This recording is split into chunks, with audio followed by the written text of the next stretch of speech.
आता हे बघा आम्ही दोन प्रकारचे गवत आणलं आहे आणि ह्याच्यात रेड नेपियर आणि सुपर नेपियर आहे. आता हा सुपर नेपियर आणि रेड नेपियर आम्ही मिक्स कुटी करणार आहोत.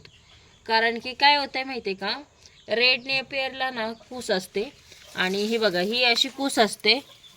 आता ह्या दांडकाला हा कूस इथं, हे बघा इथं लई कूस आहे, त्यामुळे ही कूस आहे ना त्याच्यामुळे मेंढरं खात नाहीत.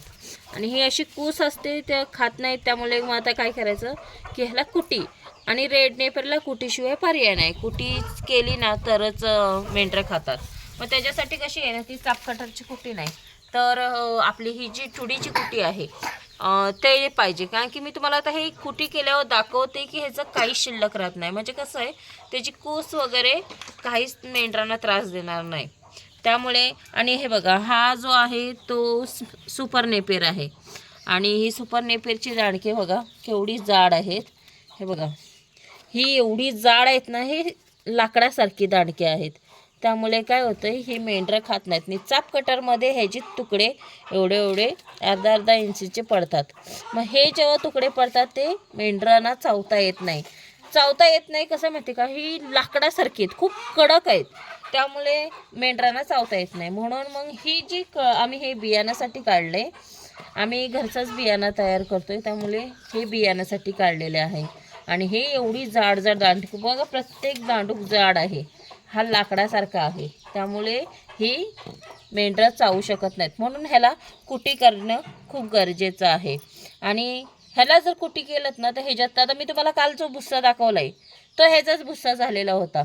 त्यामुळे की ना आपण हे कुटी करणं खूप गरजेचं आहे. आणि हे बघा हा जो दांडूक आहे, हे बघा ही त्याचीच दांडकं आहे. ते बघा म्हणजे हे किती आवाज येतोय बघा, हे बघा ला काही असं होत नाही आहे. हे बघा किती कडक आहे. आणि ना हे जर आपण कुटीत टाकलेलं ना तर मात्र ह्याचं पूर्ण भुसा होणार आहे. त्यामुळे तुम्हाला मी दाखवते.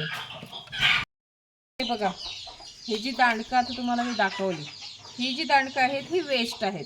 कशी काय, तर आपण बियाणं जो काढतोय त्या बियाण्याच्या नंतर ही दांडकं काही कामाची नाही, मग ही आपण अशीच टाकून देतो. पण ह्या दांडकांचा सुद्धा चारा बनतो. आता ही कसं बनतं चारा ते तुम्हाला दाखवते. म्हणजे हे वेस्ट आहे त्याचाही चारा होतो आणि ह्याचाही चारा किती होतोय तो दाखवते. तर हे बघा माझ्या हातात आहे. आता हे आम्ही कुटीमध्ये टाकलं की त्याचा चारा बनणार आहे. आता तुम्हाला मी दाखवते.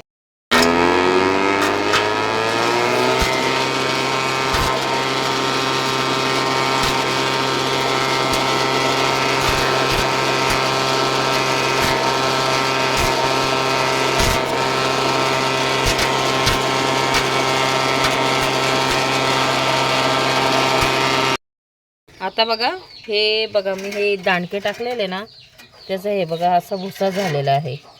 हे बघा हे पूर्ण असा त्याचा भुसा झालेला आहे. आणि दांडका किती जाड होती ते बघितलं. मग अशा प्रकारे हा भुसा झालेला आहे. म्हणजे हा एवढा चारा झालेला आहे. आणि हा चारा जरी आपण मेंढरांना घातलात ना चाऱ्यात तरी ती खातात. हे बघा आता ह्याचं कसं आहे ना, हे बघा हे बघा हे पूर्ण चावून खाणार. आणि ती दांडकं हलत पण नव्हती. पण हे आता पूर्ण हे बघा हे दांडकांचं काही शिल्लक राहिलेलं नाही आहे, त्यामुळे हे पूर्ण चावून खाणार आहेत. हे बघा हा भुसा झालेला आहे त्याचा. मग अशा प्रकारे आपला चारा वाया जात नाही, म्हणून तुडीची कुटी लागते.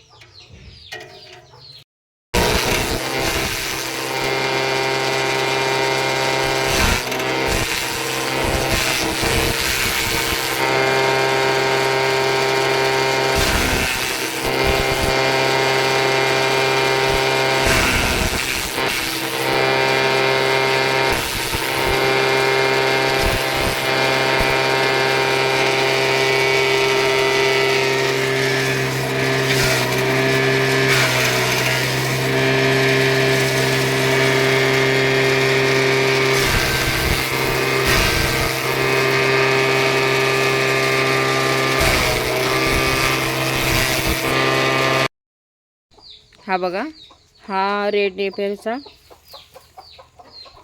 हा बघा बारीक झालेली कुटी आहे. त्यामुळे ह्याच्यात आता कूस वगैरे असा काहीच प्रकार राहिलेला नाही आहे. तर आता हा व्यवस्थित प्रमाणे खातील म्हणून हे बघा अशी कुटी पाहिजे. आणि ह्या कुट्टीचा फायदा पण बघा, त्याची कूस राहत नाही आणि आपण असंच टाकलं ना, समज चाप कटरमध्ये टाकलं तरी पण ते एवढा घास करून खात नाही. हा बघा, हा सुपर नेपियरचा आहे आणि हा रेड नेपियर आहे. पूर्ण मिक्स झालेला आहे, कारण की ह्याच्या खाली पण अजून रेड नेपियर वगैरे आहे, त्यामुळे हा पूर्ण आम्ही मिक्स करून घालणार आहोत.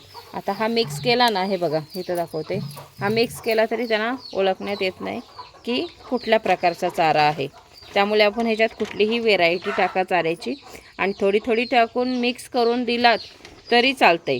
आता आम्ही असंच करतोय की रेड नेपियर थोडा, सुपर नेपियर आणि थोडा स्मार्ट नेपियर असा मिक्स करून घालतोय. आता हे फक्त 2च प्रकार आहेत, सुपर आणि रेड नेपियर, हे एवढेच 2 प्रकार आहेत. पण ह्याच्यात आपण स्मार्ट नेपियर जरी टाकला कुट्टी करून तरीही चालतो. त्यामुळे ही अशी व्यवस्थित कुट्टी होते आणि मेंढरं व्यवस्थित करतात, खातात पण चांगले ते.